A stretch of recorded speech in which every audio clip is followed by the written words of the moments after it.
زندگی میں جائیداد تقسیم کرنا کیسا ہے؟ حسین فاروق لندن سے پوچھتے ہیں، کیا زندگی میں جائیداد بچوں میں تقسیم کی جا سکتی ہے؟ اس کا شریعت میں کیا طریقہ ہے؟ جی ہاں بھائی، زندگی میں جائیداد بچوں میں تقسیم کی جا سکتی ہے، لیکن اس میں دو چیزوں کا خیال کرنا ضروری ہے، بلکہ تین چیزوں کا خیال کرنا ضروری ہے۔ نمبر ایک،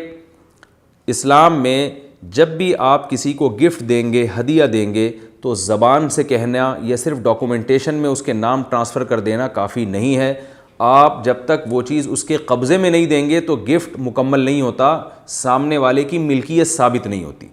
مثال کے طور پر یہ میرا موبائل ہے، یہ میرے ہاتھ میں ہے، میں اگر کہہ دوں یہ موبائل میں نے آپ کو دے دیا، یا کسی شخص کا نام لے کے دے دوں کہ میں نے اس کو دے دیا، اور ایک اسٹیمپ پیپر پہ بھی لکھ دیا کہ آج سے یہ موبائل فلاں کی ملکیت میں ہے، تو کچھ بھی نہیں ہوگا جب تک میں اس کے ہاتھ میں نہیں پکڑاؤں گا، ہینڈ اوور نہیں کروں گا، میں ہی اس کا مالک رہوں گا۔ تو اسی طرح پلاٹ میں، مکان میں، دکان میں، ان تمام چیزوں میں قبضہ دینا ضروری ہے۔ ایک بات تو یہ کلیئر کریں۔ اسی سے منسلک دوسری بات یہ کہ قبضہ کہتے کس کو ہیں؟ ہر چیز کا قبضہ اس کے حساب سے ہوتا ہے، اور فقہا نے بیان کیا ہے کہ ایک چیز جو کسی دوسری کی چیز کے ساتھ مشغول ہو اس پہ قبضہ ہو نہیں سکتا۔ مثال کے طور پر میرے پاس ایک تھیلا ہے، شاپر ہے، یا تھیلا ہے، یا بیگ ہے، میں وہ بیگ کسی کو گفٹ دینا چاہتا ہوں، اور اس بیگ میں میرے کپڑے رکھے ہوئے ہیں، وہ میں بیگ پورا اٹھا کے بھی کسی کے ہاتھ میں پکڑا دوں گا اور اس نے بیگ پہ قبضہ کر لیا تو شرعاً یہ قبضہ نہیں کہلائے گا، اس لیے کہ وہ بیگ ابھی بھی میرے سامان کے ساتھ مشغول ہے، میرے کپڑوں کے ساتھ اور میرے چیزوں کے ساتھ مشغول ہے، تو وہ بیگ مجھے خالی کر کے اس کو دینا پڑے گا۔ تو ہبۃ المشغول جو ہے نا، جو کسی یعنی واہب کی ملکیت کے ساتھ مشغول ہو، وہ بھی شریعت میں معتبر نہیں ہے۔ تو مجھے وہ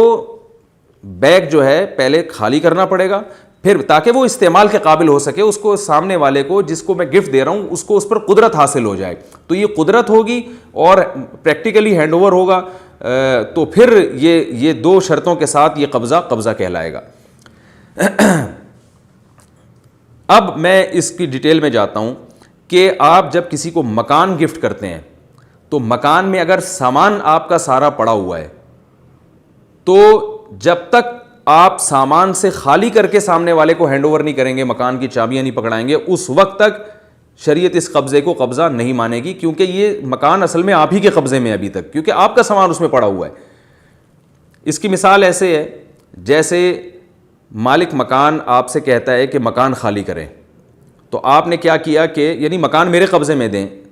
تو آپ نے کیا کیا، آپ کرایہ دار تھے، آپ گھر سے باہر چلے گئے اور آپ کہنے لگے ٹھیک ہے میں نے آپ کے قبضے میں دے دیا اور اگلے مہینے سے میں کرایہ نہیں دوں گا، تو کیا یہ آپ کی بات معتبر ہوگی؟ وہ کہے گا بھائی آپ تو ویسے بھی 24 گھنٹے یہاں نہیں رہتے تھے، صبح آفس جاتے تھے، شام کو گھر آتے ہو، تو 24 گھنٹے تو کوئی بھی نہیں رہتا۔ مکان خالی کرنے کا مطلب یہ کہ اپنا سامان یہاں سے اٹھاؤ، جب سامان یہاں سے اٹھاؤ گے تو پھر میں سمجھوں گا کہ اب مکان میرے قبضے میں آ گیا ہے، تو میرے قبضے میں آئے گا تو میرے لیے قابل استعمال ہوگا، تو میں پھر آپ سے کرایہ لینے کا مجاز نہیں ہوں گا۔ تو سامان جو ہے نا وہ جب تک شفٹ نہیں ہوتا تو اس وقت تک اسی کا قبضہ سمجھا جاتا ہے جس کا سامان ہے۔ تو آپ کا فرنیچر اگر اس گھر میں پڑا ہوا ہے تو آپ کا قبضہ سمجھا جائے گا، مالک مکان کا فرنیچر پڑا ہوا ہے تو مالک مکان کا قبضہ سمجھا جائے گا۔ یہ بھی ایک اہم مسئلہ سمجھیں کہ اب جب آپ کسی کو گھر گفٹ کرنا چاہتے ہیں، باپ اپنے بیٹے کو یا جو ہے شوہر اپنی بیوی کو مکان گفٹ کرنا چاہتا ہے، ماں اپنی بیٹی کو مکان گفٹ کرنا چاہتی ہے، تو اس میں یہ اصول اور ضابطہ اچھی طرح سمجھ لیں کہ یہ زبانی کہنے سے بھی کچھ نہیں ہوگا، ڈاکومنٹس میں بچے کے نام مکان لکھنے سے بھی کچھ نہیں ہوگا شرعاً۔ جب یہ ضروری ہے کہ آپ سارا سامان گھر سے باہر نکالیں، خود بھی گھر سے باہر نکل جائیں، اپنے بیٹے یا بیٹی کو آپ گھر میں داخل کریں اور بولیں کہ بھئی یہ مکان میں نے تمہیں، یا پہلے بول دیں کہ میں نے مکان تمہیں دے دیا، اور اس کے بعد یہ پروسیس کریں گے، وہ ایک لمحے کے لیے جب گھر میں آئے گا تو یہ مکان اس کے قبضے میں چلا جائے گا۔ جب مکان قبضے میں جائے گا تو شرعی طور پر ملکیت ٹرانسفر ہو جائے گی، پھر بے شک آپ اپنا سامان دوبارہ اس گھر میں داخل کر لیں۔ جیسے آپ نے بیگ سے کپڑے نکال کے جب بیگ اس کو دے دیا تو آپ وہی بیگ اس سے واپس بھی لے سکتے ہیں کہ بھئی میں نے اپنا سامان اس میں ڈالنے کے رکھنا ہے، تو وہ بطور عاریت کے ہوگا، تو پھر بے شک سارا سامان آپ واپس اس میں داخل کر لیں، تو یہ جائز ہے، اس میں کوئی گناہ نہیں ہے۔ یہ تو قبضے کی بات میں کر رہا ہوں، اس کو اچھی طرح سمجھیں۔ اس تکلف سے اگر بچنا چاہتے ہیں کہ یار کون سامان گھر سے باہر نکالے پھر واپس اسی گھر میں رکھے، یہ کون کرے گا، تو اس کا طریقہ یہ ہے کہ گھر سامان سمیت گفٹ کر دیں۔ جیسے میں کسی کو بیگ میں کپڑے ڈال کے دوں, کپڑے میرے ہوں, اور میں کہوں یہ بیگ بھی آپ کا ہوا اور یہ کپڑے بھی آپ کے ہوئے, تو پھر پوری سارا ہی دے دیا نا اس کو, تو پھر ٹھیک ہے. تو جب اتنا بڑا دل کر رہے ہیں کہ بھائی گھر اپنے بیٹے یا بیٹی کو دے رہے ہیں آپ, تو آپ سامان سمیت گھر ان کو دے دیں کہ یہ بیٹا یہ سارا سامان بھی تمہارا ہے اور یہ جو ہے نا یہ گھر بھی تمہارا ہے, تاکہ وہ یہ ٹینشن ہی نہ ہو کہ جو ہے وہ پہلے سامان نکالنا پڑے گا پھر واپس لانا پڑے گا. یہ سارا سامان اور فرنیچر سمیت تمہارا گھر ہے اور تمہیں مکمل اختیارات ہیں. تیسرا طریقہ یہ ہے قبضے میں اگر اس تکلف سے بچنا چاہتے ہیں کہ نہیں بھئی سامان آپ نہیں دینا چاہتے اس کو, فرنیچر جو پڑا ہوا ہے آپ چاہتے ہیں کہ فرنیچر میرا ہی رہے اور میں صرف مکان ہینڈ اوور کرنا چاہتا ہوں, اور اس تکلف سے بھی بچنا چاہتے ہیں کہ پھر فرنیچر باہر نکالیں, تو پھر علماء نے اس کا ایک ہیلہ بیان کیا ہے کہ گھر کا جتنا سامان ہے آپ گھر جس کو ہبہ کرنا چاہتے ہیں اس کو یہ سارا سامان بطور امانت دے دیں. جب آپ اس کو بطور امانت دیں گے تو شرعی طور پر وہ سامان اس کے قبضے میں چلا جائے گا, کیونکہ جس کو امانت دی جاتی ہے وہ پھر سامان اسی کے قبضے میں ہوتا ہے. تو سامان جب اس کے قبضے میں جائے گا, پھر جب آپ گھر دیں گے تو وہ گھر کی ملکیت خود بخود ٹرانسفر ہو جائے گی, گھر اسی کے قبضے میں سمجھا جائے گا کہ جس کو آپ گھر ہبہ کر رہے ہیں, کیونکہ وہ سامان آپ کا تو ہے لیکن وہ تو پہلے سے اس کو ہینڈ اوور کر چکے ہیں آپ. تو یہ ایک تدبیر ہے, لیکن اس پر بعض فقہا کو اشکالات ہیں. اس پر میرا بھی ایک جامعۃ الرشید میں نے ایک رسالہ لکھا تھا, مجھے بھی کچھ اشکالات تھے, لیکن بہرحال فتویٰ اسی پہ دیا جاتا ہے کہ یہ ہیلہ اختیار کیا جا سکتا ہے اگرچہ اس پہ کچھ اشکالات ہیں. تو بے غبار طریقے تو وہ پہلے دو ہیں کہ سارا سامان گھر سے باہر نکالیں اور پھر گھر میں لے کر آئیں ہبہ کرنے کے بعد. دوسرا طریقہ یہ گھر سامان سمیت ہبہ کریں. تیسرا طریقہ یہ کہ گھر کا سارا سامان اس کو بطور امانت کے دے دیں اور کہیں یہ جتنا سامان ہے تمہارے پاس امانت ہے تم اس کی حفاظت کرو, اور اس میں کرنا کچھ بھی نہیں ہوگا, وہ سامان وہیں اپنی جگہ پڑا رہے گا, اور پھر آپ کہیں میں نے تمہیں یہ گھر گفٹ کر دیا. یہ تیسرا طریقہ ہے, لیکن اس میں بہرحال فقہا کا اختلاف ہے. یہ جب ہے جب آپ گھر کسی ایسے کو ہبہ کریں جو بندہ خود آپ کے قبضے میں نہ ہو, جیسے اپنے بالغ بیٹے کو قبضے میں دے دیا یا بیٹی کے قبضے میں دے دیا. بعض صورتیں ایسی ہوتی ہیں کہ جن میں ہبہ میں قبضہ ضروری نہیں ہے, میں وہ بھی بیان کر دوں. نابالغ بچے کو اگر باپ گھر ہبہ کرنا چاہے تو اس میں پھر یہ ضروری نہیں ہے کہ وہ اپنا سارا سامان باہر نکالے اور واپس گھر میں لے کر آئے. وجہ اس کی یہ کہ نابالغ بچہ خود باپ کے قبضے میں شریعت میں سمجھا جاتا ہے, اور نابالغ بچے کی ہر چیز باپ ہی کے قبضے میں سمجھی جاتی ہے. حتیٰ کہ نابالغ بچے کو اگر کوئی گفٹ دینا چاہے تو فقہا کہتے ہیں باپ کا قبضہ بچے کا قبضہ ہی سمجھا جائے گا. تو وہ بچہ خود چونکہ باپ کے قبضے میں ہے شرعی طور پر, تو لہذا اس کی ہر چیز پہلے سے ہی باپ کے قبضے میں ہے. تو اس کا جو ہے نا, جب گویا باپ نے اپنے نابالغ بچے کو مکان گفٹ کیا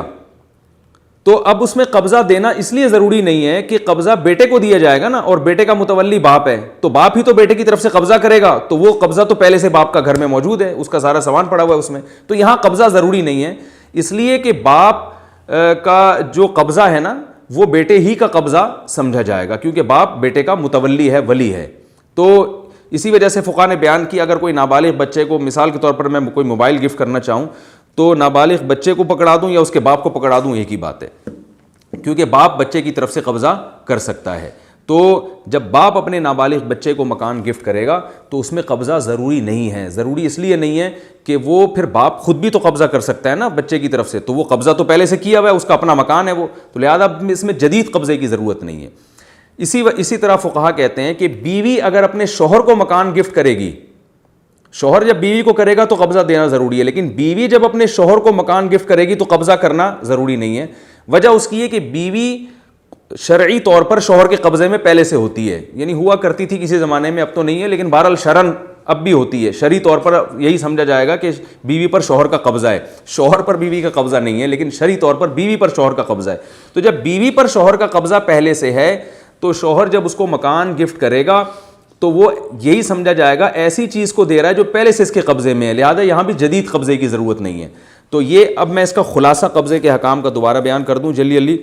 کہ جب آپ نے مکان کسی کو گفٹ کرنا ہے تو اگر اپنے نابالغ بیٹے یا نابالغ بچی کو گفٹ کر رہے ہیں تو سرے سے قبضے کی ضرورت نہیں ہے, زبان سے کہہ دینا کافی ہے کہ میں نے یہ مکان اپنے فلاں بیٹے یا بیٹی کو دے دیا. بیوی اگر شوہر کو گفٹ کر رہی ہے مکان تو زبان سے کہہ دینا ضروری ہے کہ میں نے یہ مکان اپنے شوہر کو دے دیا. اس کے علاوہ جو مکان گفٹ کرے گا تو اس کو قبضہ دینا ضروری ہے، اور قبضہ دینے کی 3 صورتیں ہیں، یا تو سامان سمیت مکان گفٹ کر دیں کہ بھئی میں نے تمہیں یہ مکان گفٹ کر دیا، اور وہ سامنے والا کہتے ٹھیک ہے جی مجھے قبول ہے۔ دوسرا طریقہ یہ ہے کہ سامان سارا باہر نکالیں اور کہیں میں نے آپ کو مکان گفٹ کیا، جس کو گفٹ کیا وہ مکان میں چلا جائے اور گفٹ کرنے والا مکان سے باہر چلا جائے، تھوڑی دیر کے لیے عمل ہوگا، اس کے بعد یہ مکان ملکیت میں چلا جائے گا، پھر بے شک سامان واپس لا کے رکھ لیں، خود بھی اس میں رہنا شروع ہو جائیں۔ تیسری صورت یہ ہے کہ وہ سارا سامان جس کو آپ گفٹ کر رہے ہیں مکان، وہ سارا سامان اس کو بطور امانت کے دے دیں، اور یہ کہہ دیں کہ میں نے تمہیں امانت کے طور پر یہ دے دیا ہے، اور جب اس کے قبضے میں چلا جائے گا، امانت میں قبضہ شریعت میں سمجھا جاتا ہے، پھر آپ کہیں کہ میں نے مکان آپ کو گفٹ کر دیا۔ تو یہ 3 طریقوں سے مکان کی ملکیت ٹرانسفر ہوگی۔ اگر یہ آپ نے طریقہ استعمال نہیں کیا تو پھر یاد رکھیں آپ 100 دفعہ بھی کہہ دیں گے، ڈاکومنٹ بھی تیار کر لیں گے، مکان کی ملکیت ٹرانسفر نہیں ہوگی۔ شرعی طور پر آپ کسی بھی دارالفتہ سے فتویٰ لیں گے، کسی بھی مفتی سے پوچھیں گے، وہ یہ کہے گا اس میں وراثت جاری ہوگی، یہ باپ نے جس کو دیا ہے اس کا ہوا نہیں ہے یہ، اور پھر اس میں بڑے جھگڑے ہوتے ہیں، لڑائیاں ہوتی ہیں اور نفرتیں پھیلتی ہیں۔ تو یہ پہلے سے ان چیزوں کا خیال کرنا چاہیے۔ یہ تو ہے کہ باپ اگر دینا چاہے تو طریقہ کیا ہوگا۔ دوسرا مسئلہ باپ کو یہ کرنا چاہیے کہ نہیں کرنا چاہیے، یہ اگلا پروسیس ہے، اگلا مسئلہ ہے۔ باپ کو یہ کرنا چاہیے یا نہیں کرنا چاہیے، یہ تو اس میں تو میں کوئی اصول اور ضابطہ بیان نہیں کر سکتا، یہ ہر گھر کے حالات مختلف ہوتے ہیں۔ لیکن اگر والد کریں گے تو اس عمل کو وراثت نہیں کہا جائے گا۔ اکثر لوگ یہ کہہ رہے ہوتے ہیں کہ ابا اپنی وراثت زندگی میں تقسیم کر رہے ہیں، بیٹے کو دگنی اور بیٹی کو آدھا دے رہے ہیں، یہ غلط ہے۔ زندگی میں آپ جو کچھ تقسیم کریں گے وہ وراثت نہیں ہے، وہ گفٹ ہے، وہ ہبہ ہے۔ لہذا جب وہ گفٹ ہے تو اس میں گفٹ کے حکام جاری ہوں گے، چاہے باپ نے اس پہ یہ لیبل لگایا کہ میں وراثت زندگی میں بانٹ رہا ہوں، کیونکہ وراثت مرنے کے بعد ہوتی ہے، آپ اس شرعی اصطلاح کو چینج کر نہیں سکتے، کیونکہ اس میں آپ کو اختیار نہیں ہے۔ آپ اگر روزے کو نماز کا نام دے دیں، نماز کو روزے کا نام دے کے وہ حکام اس پہ لاگو کریں تو غلط ہو جائے گا۔ آپ کہیں میں نماز پڑھ رہا ہوں، میں بغیر وضو کے پڑھوں گا کیونکہ یہ نماز ہے، لیکن میں اس کو روزہ کہوں گا اور روزہ بغیر وضو بھی ہو جائے گا، تو بھائی نماز کے حکام میں جو شریعت نے بیان کیے ہیں وہ چینج نہیں ہو سکتے۔ تو شریعت نے ہبہ کے جو احکام بیان کیے ہیں وہ بھی چینج نہیں ہو سکتے وراثت کا لیبل لگا کے، اور جو وراثت کے حکام ہیں اس پہ گفٹ کا لیبل آپ لگا دیں تو وہ گفٹ نہیں بن جائے گا۔ تو وراثت کے حکام اور ہیں، گفٹ کے حکام اور ہیں، چاہے آپ نام ایک دوسرے کو کچھ بھی دے دیں۔ وراثت کے حکام یہ ہیں کہ وہ متعین ہے، بیٹے کو دگنی، بیٹی کو آدھی، بیوی کا 8واں حصہ، باپ کا 6واں حصہ، ماں کا 6واں حصہ، یہ نارملی جو وراثت کے حکام ہیں۔ لیکن گفٹ کے حکام کیا ہیں؟ جب آپ زندگی میں دیں گے تو اولاد میں برابری ضروری ہے۔ رسول اللہ صلی اللہ علیہ وسلم کے پاس ایک صحابی آئے، نعمان بن بشیر رضی اللہ عنہ سے حدیث ہے کہ یا رسول اللہ میں اپنے بیٹے کو غلام ہبہ کرنا چاہتا ہوں۔ آپ نے فرمایا کہ دوسرے کو بھی دیا ہے؟ فرمایا نہیں۔ فرمایا لا اشہد علی جور، میں ظلم پہ گواہ نہیں بن سکتا، لا اشہد علی جور، میں ظلم پہ گواہ نہیں بن سکتا۔ تو اس عمل کو آپ صلی اللہ علیہ وسلم نے ظلم قرار دیا، اس لیے یہ عام حالات میں یہ ناپسندیدہ ہے، برا عمل ہے۔ اولاد میں چاہے بیٹی ہو یا بیٹا برابری ضروری ہے، بیٹے کو جتنا دیا بیٹی کو بھی اتنا ہی دینا پڑے گا، اس کو آدھا نہیں کر سکتے آپ۔ ہاں ضرورت کی بیس پہ، خدمت کی بیس پہ یا دینداری کی بیس پہ اضافہ کیا جا سکتا ہے۔ مثال کے طور پر بیٹے کو ضرورت زیادہ ہے، ایک بیٹے کو، باقی بیٹوں کو ضرورت زیادہ نہیں ہے، وہ اپنے پاؤں پہ کھڑے ہوئے ہیں، ایک بیٹا بیچارہ فاقے سے ہے، اس بیس پہ آپ نے اس کو پراپرٹی میں زیادہ دے دیا اور ہینڈ اوور بھی کر دیا تو یہ جائز ہے، کیونکہ یہاں آپ ناانصافی نہیں کر رہے بلکہ کسی بیس پر آپ ایک اگلے کے ساتھ تعاون کر رہے ہیں۔ بعض دفعہ بیٹے کو ضرورت زیادہ ہوتی ہے، بیٹی کو بالکل بھی ضرورت نہیں ہوتی، اس بیس پہ آپ نے بیٹی کو کم دیا، بیٹے کو زیادہ دیا۔ بعض دفعہ معاملہ اس کے برعکس ہوتا ہے، بیٹی کو ضرورت زیادہ ہے، وہ ایسے گھرانے میں گئی ہے کہ وہ غریب گھرانہ ہے، وہاں بیچاری کو کھانے کو روٹی نہیں مل رہی سسرال میں، اور بیٹا ماشاءاللہ لاکھوں روپے کما رہا ہے، تو باپ نے کیا کیا کہ بیٹی کو ایسی صورت میں زیادہ جائیداد دے دی، تو یہ بالکل ٹھیک ہے۔ تو ضرورت کی بیس پہ، خدمت کی بیس پہ بھی زیادہ دے سکتا ہے باپ، کہ بھئی ایک نے خدمت بہت زیادہ کی ہے اور ایک نے نالائقی کا اظہار کیا، وہ باپ کی خدمت نہیں کرتا تھا، اس بیس پہ باپ نے زیادہ دے دیا، چاہے وہ بیٹی کو دے یا بیٹے کو دے، یعنی بیٹا اور بیٹی کی بیس پہ فرق نہیں کریں گے آپ، اس بیس پہ فرق کریں گے خدمت کس نے زیادہ کی ہے تو بیٹے کو زیادہ دے دیں۔ اور تیسری بیس ہے دینداری،